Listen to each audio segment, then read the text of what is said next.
And 91% of people who have to make a second call for the same issue end up frustrated, upset, dissatisfied, or they just abandon the process altogether and take their business elsewhere.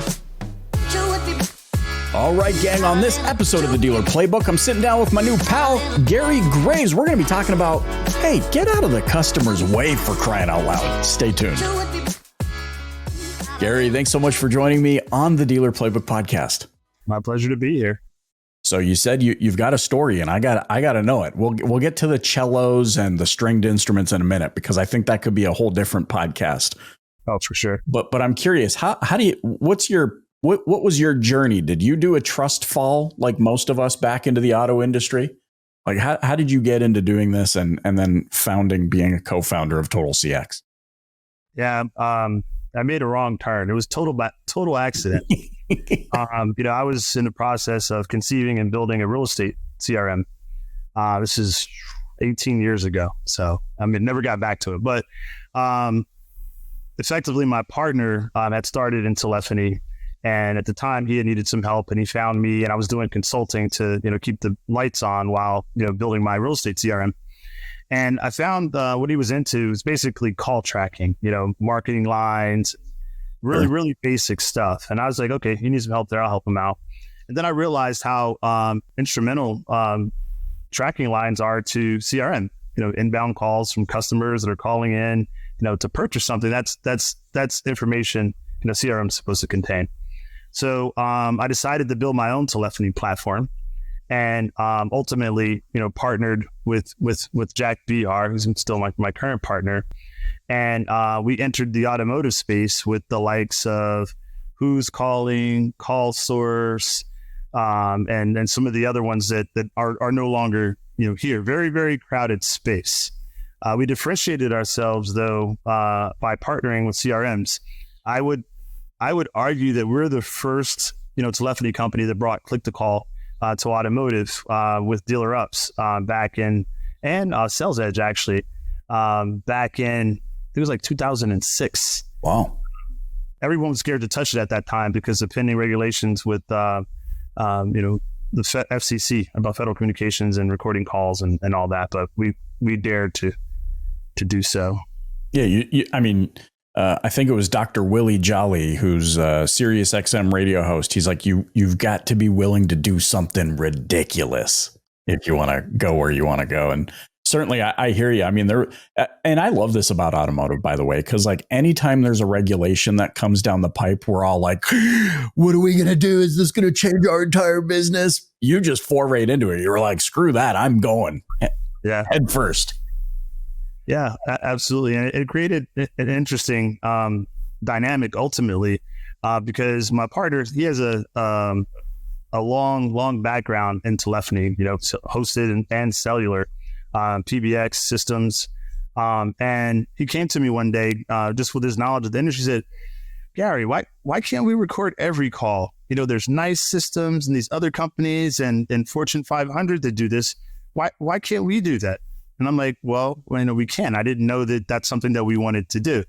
So we ended up creating an appliance, TotalTrack, that effectively taps the calls of a dealership, all of them, inbound, outbound. Somebody picks a call up the phone to order a pizza. We got that call, personal call, service, parts, sales, et cetera. Interesting problem though, because now you have 250,000 minutes of audio.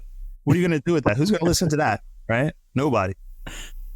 So we partnered with Google in 2017 because telephony data is low bandwidth, meaning low resolution audio. It's not like, hey Siri or hey Google. Right. There's probably a device in my house that's going to respond now, but that's high fidelity. And most models were trained by Google and Apple using high fidelity audio, whereas telephony audio is low bandwidth. So we partnered with Google and provided a lot of low bandwidth audio in order for them to train their models. Got a really sweet deal, and it allowed us to now extract content from recordings because we knew what was being said. And this is kind of the trajectory of how we started with telephony, and then kind of redefined the purpose of our existence. Since we have so much intimate data around the customer's interaction with the car dealership. How many times they call back when they're frustrated, upset, when they start cussing. You know, it's my favorite though, is when the customer reminds the salespeople that they're a customer.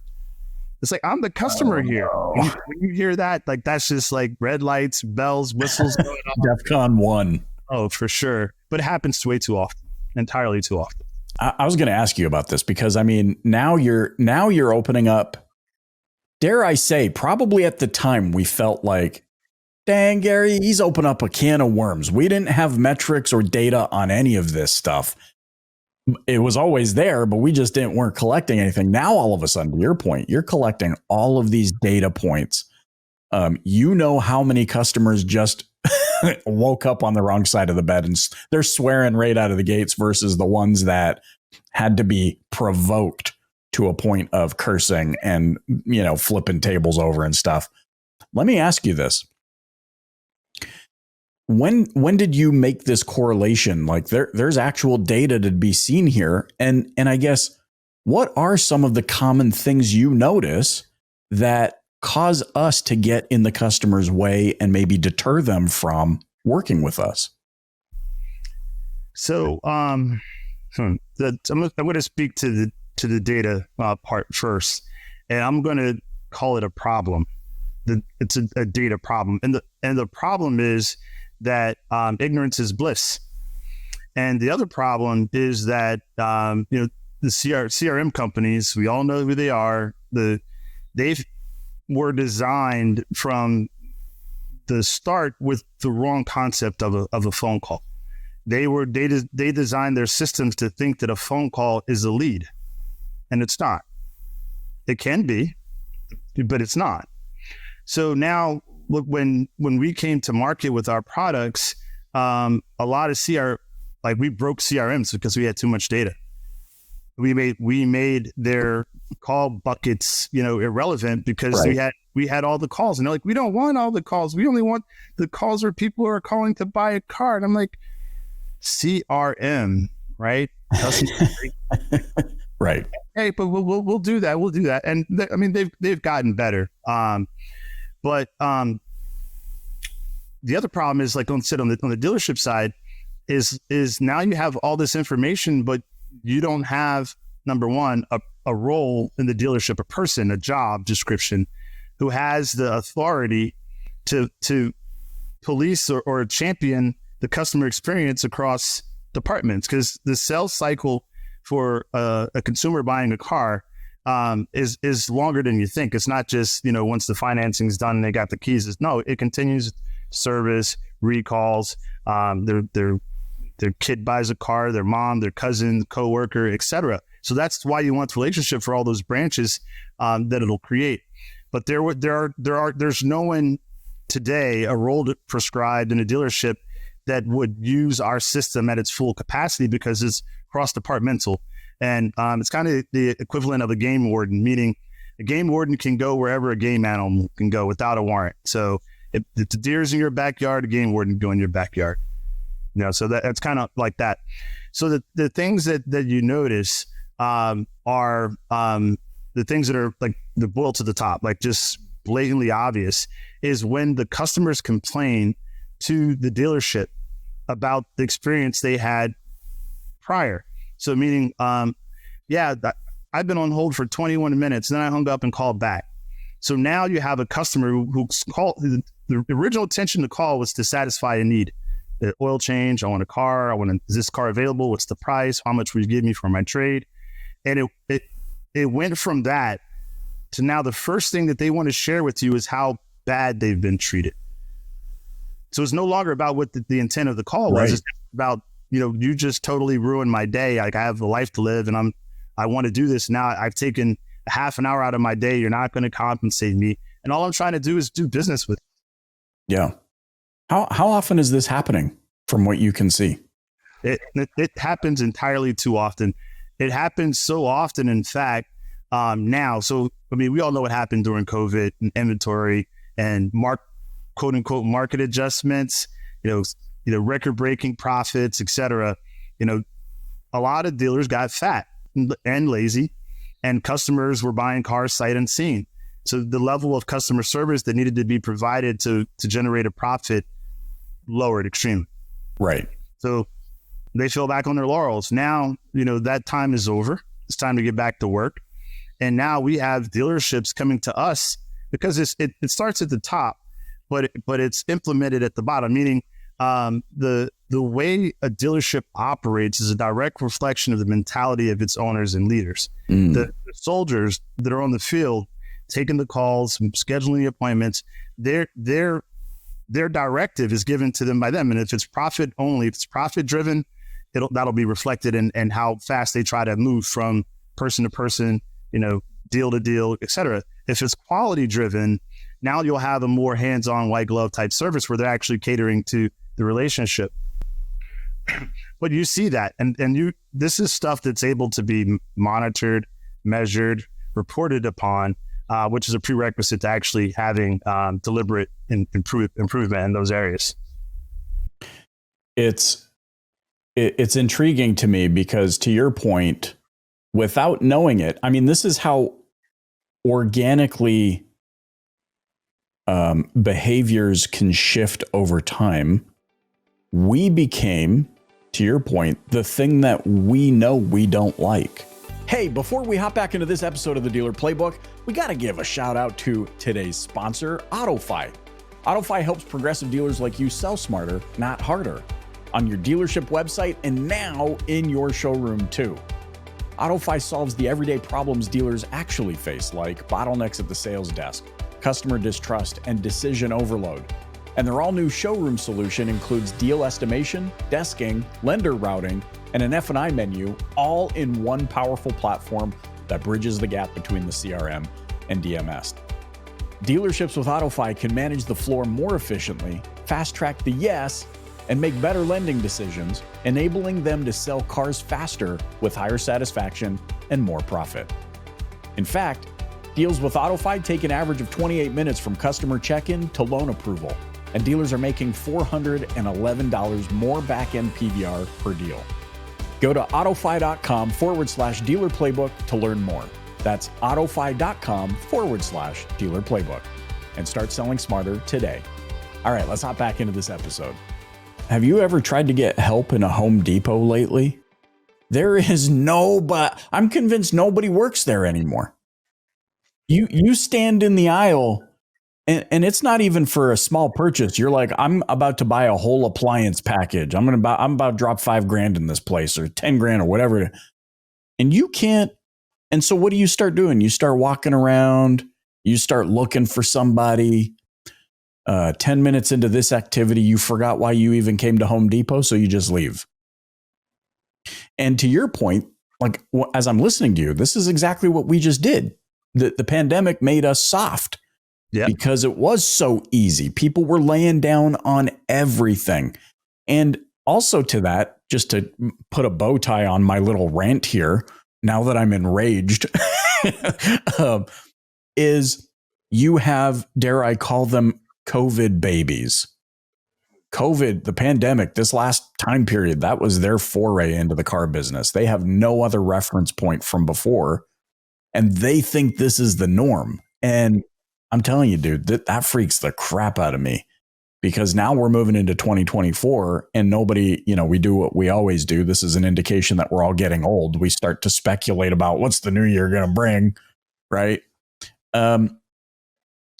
But let's go back to what you're talking about here, which is how much effort, right? Tell me about this, how much effort the customer actually has to put in now to get what they want. Seems like it's increasing significantly. It is. And I'll tell you a story it's quite in the line with your Home Depot, rant. Give a little one of my own. I was in Lowe's. I'm a Lowe's guy. I don't do Home Depot. You're not the first one that's tried to convert me to that side of the aisle. I'm just saying. Hey. So, I bought an air filter, right? And it was like, $120 air filter is like on sale for $80. Get to the self-checkout lane, scan it. It rings up to $120. Lady's there. I'm like, this isn't ringing up right. It's like $89. She's like, well, I can't just take your word for it. You need to go get a picture and bring it back to me. And I use my favorite line. I'm the customer. You need to get on the phone and talk to somebody and have them go, and I'll be right here. So she expected me to exert effort to spend money with the company. And that's what you see here. So I'll see if you know this one.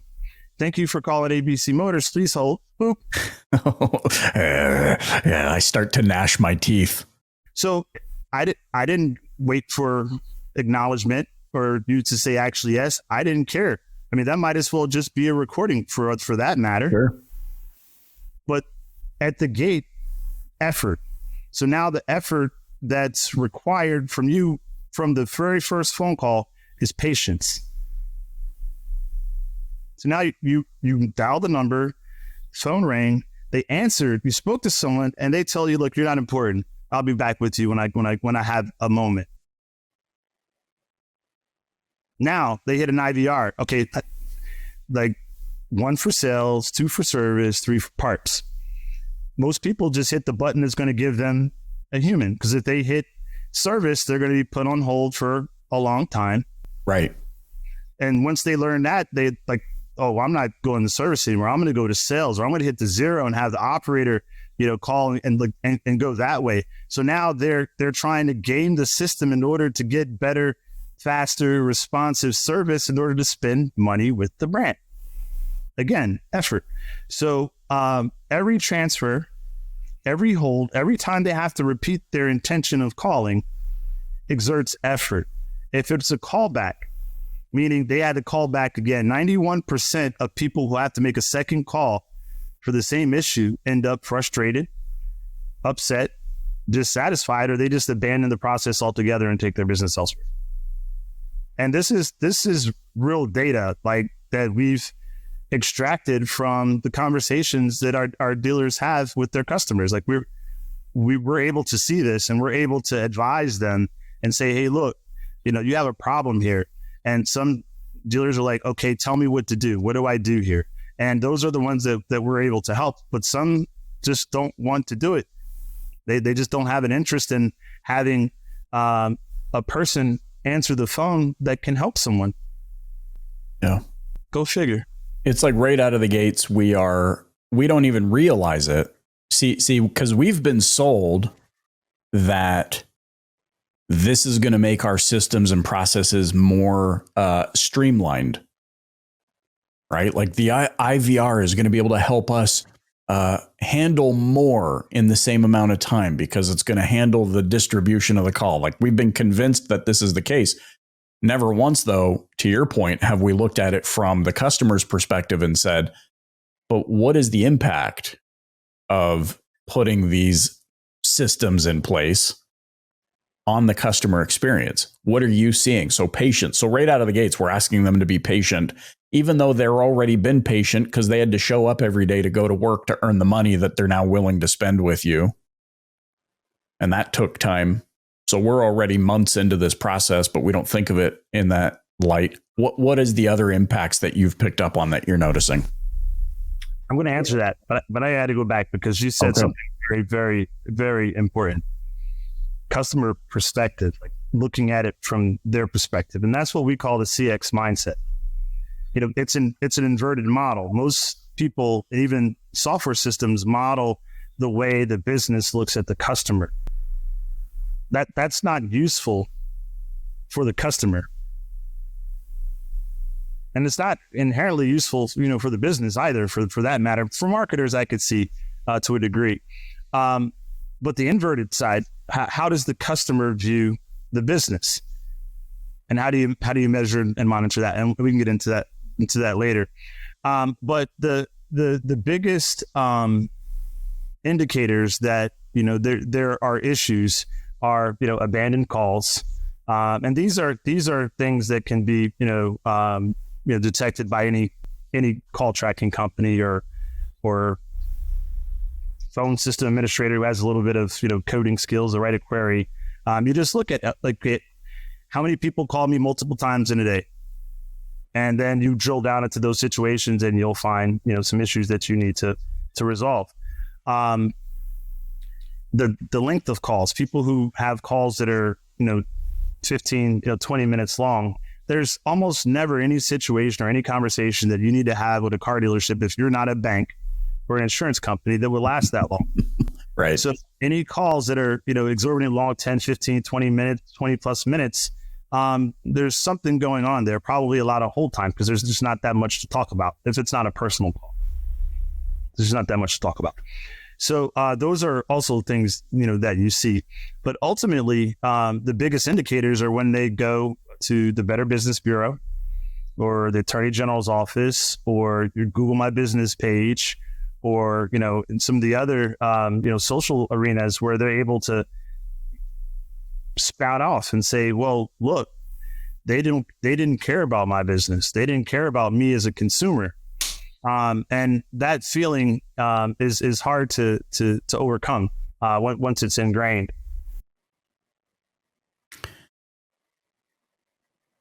What do we do about this? As you work with dealerships, what's the first thing you recommend?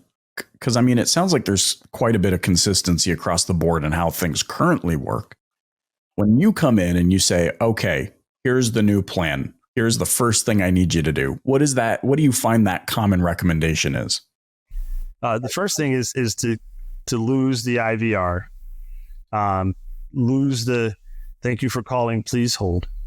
Don't make your receptionist your receptionist or the person who's handling your phones, who's answering, that pot of gold that you spent to get the phone to ring, shouldn't be your lowest paid employee. Should not. Now you're turning things on their head. So if you put some, and it can't just be one person, especially if it's a very popular brand. You have to look at call volume. And now if you really want to get, disruptive, and what I would do if I were a dealer principal, I would have my service advisors be cross-functional. And I'll tell you why. The majority of calls to a dealership are to service. So no matter what, even if you have, the most charismatic, great bed manners, if you want to call it that, on the phone, who answers the phone, she's still going to have to transfer them because she can't help them. All she can do is field understand what they're calling for and then direct them. So when she does that, that's already the first effort for them, because now it's a break in the process of getting resolution. So now imagine, if you would, and I know service advisors are busy. I know that. So this is a pie in the sky. It could happen, but I know there's other considerations. So imagine this though, calling the dealership, and a service advisor answers the phone. So thank you for calling ABC Motors. How can I help you? Yeah, I need to speak to somebody at service. My car, blah, blah, blah. Okay, what's the last 8 of your VIN? And you're into it. When has that happened? Ever? Where someone called a dealership and immediately got into the issue that was the intent of their call. But it can.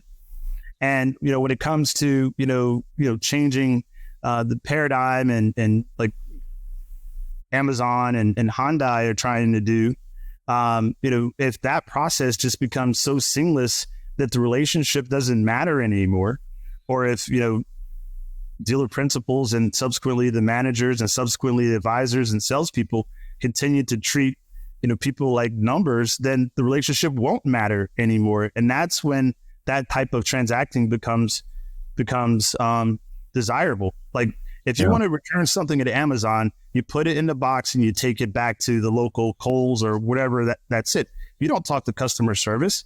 Right. It's just purely transactional, and there's no relationship necessary. And I'm not suggesting the cards would be done like that. But my point is that when the relationship is so bad that it doesn't matter, things like Amazon and Hyundai's deal, become palatable. Is this part of, just kind of rounding out things out as we start to wind down? Is this part of what you're talking about, or what you call the CX mindset? It is. I, along with my colleagues, my business partner, all of my employees, our partners, are trying to change the minds of the people in automotive, to change the way they think about their customer. What's the impact of that? So we know the impact of making customer wait. What's the impact of adopting the CX mindset, this empowerment, relationship-based mindset? Well, the first thing is that you now have, I guess, the equivalent of biofeedback, meaning you have an instant understanding of your posture as it relates to the way your customers view you.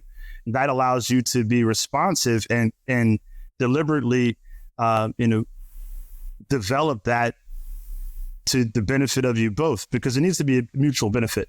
If the customer is happy, the deals are structured right, and their experience was great, long term, that customer becomes loyal. And what loyalty gives you is referrals, unsolicited reviews, and all that makes you the most desirable selection if there are competitors in the brand. The consumer process goes and compares the inventory, because if you have something you want and you don't have, and that store doesn't have it, you're not going to shop there. So you're locked in on the vehicle, and people buy for different reasons. But if you have that's the vehicle you want, that trim level, that feature set, and that dealership has it, then it's the only one in the country. Yeah, you're probably going to buy there. But if you're just going for a Honda Accord or Hyundai Genesis, and you can get it pretty much anywhere, it's going to come down to ratings to say hello. It's like, hey, what's their ratings? How are other consumers rating them? And then it'll go into their own personal experience. So by providing good experience and seeing how your customers are responding to it, it'll give every dealership the best chance at the best possible outcome, which would be to transact and to convert that customer into a loyal customer. I love it. This conversation, I love this kind of stuff, because this doesn't cost you any extra money to change the way you build relationships and provide a customer experience. You know what I mean? Like, everybody out there is the shiny this and the guru over here said that. It's like, and hear me out, care about people, care about the experience. I mean, we could go down so many more tracks here. Certainly would love to have you back on the show. Gary, how can those listening or watching connect with you? You can connect with us at TotalCX.com on any of the social channels, LinkedIn, Facebook, Instagram, etc. Or come check us out at NADA 4321 West. 4321 West at NADA. Gary Graves, thanks so much for joining me on the Dealer Playbook Podcast. My pleasure. Take care, Michael.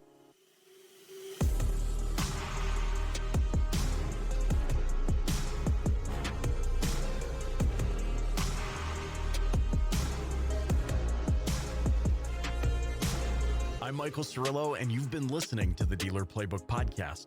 If you haven't yet, please click the subscribe button wherever you're listening right now. Leave a rating or review and share it with a colleague. Thanks for listening.